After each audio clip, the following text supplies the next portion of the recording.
हवामान अभ्यासक मुक्काम पोस्ट गुगळी धामणगाव तालुका सेलू जिल्हा परभणी. आजपासूनचा परत शेतकऱ्यासाठी अंदाज देत आहे.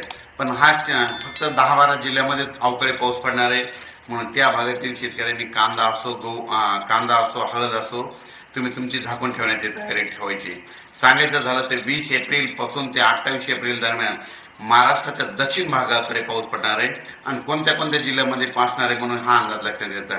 सुरुवातीला आपण काय करू, म्हणजे कोल्हापूर, सातारा, सांगली, पुणे, नगर, सोलापूर, उस्मानाबाद, बीड, लातूर, परभणी, हिंगोली, नांदेड, यवतमाळ आणि यवतमाळपर्यंत ह्या पट्ट्यामध्ये पाऊस असणार आहे. त्याच्यानंतर तुम्हाला एक सांगू इच्छितो, बीड जिल्हा देखील आहे, त्याच्यामध्ये बीड, जालना देखील आहे. म्हणून हे अंदाज लक्षात घ्यायचा.